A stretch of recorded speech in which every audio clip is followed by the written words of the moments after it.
దాన్ని బట్టి ఏమర్థం అవుతున్నది ప్రాక్టికల్గా నిశ్శబ్దం పాటిద్దాం, పవన్ కళ్యాణ్ని మనుషులు పంపించి బతిలాడుకుని ఏర్పాటు చూద్దాం అనే రూట్లో ఉండుంటారు. అంటే ఏది చేసిన తెర వెనక చేయాలి కానీ అంతే, తెర ముందు చేయకూడదు అనేది.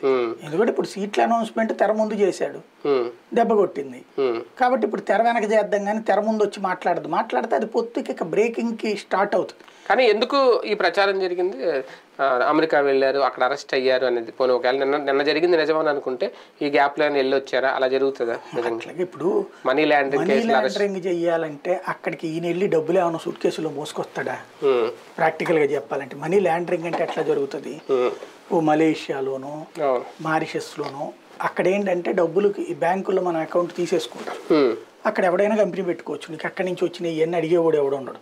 కాబట్టి అట్లాంటి చోట్ల ఈ అమౌంట్ అంటే ఇక్కడ మనం డబ్బులు ఇచ్చేసేసి హవాలా వాళ్ళకి ఈ డబ్బులు అక్కడ తీసుకుంటాం, అక్కడ అకౌంట్లో వేయించుకుంటాం.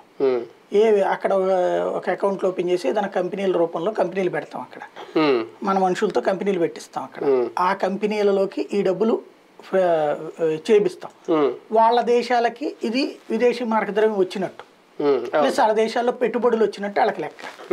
అందులో ఇంక చేసేది ఏం లేదు, 10 మందికి ఉద్యోగాలు లోకల్ వాళ్ళకి వచ్చినట్టు అక్కడ 10 మంది రికార్డులో చూపెట్టడం అక్కడ అంతే. ఆ తర్వాత ఏం చేస్తారు, ఇక్కడ బోగస్ కంపెనీలు కొన్ని పెట్టిస్తారు, పెట్టించి ఆ కంపెనీల్లోకి ఇన్వెస్ట్మెంట్స్ రూపంలోకి ట్రాన్స్ఫర్ చేస్తారు.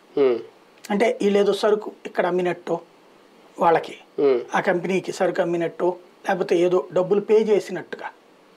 అంటే ఫర్ ఎగ్జాంపుల్ సాఫ్ట్వేరే ఉంది, సాఫ్ట్వేర్ ఇక్కడ 100 కంపెనీలు పెడతారు, ఈ 100 కంపెనీలు కూడా సాఫ్ట్వేర్ వాళ్ళకి ఎక్స్పోర్ట్ చేసినట్టు ఒక వోచర్ సృష్టిస్తారు, ఇన్వాయిస్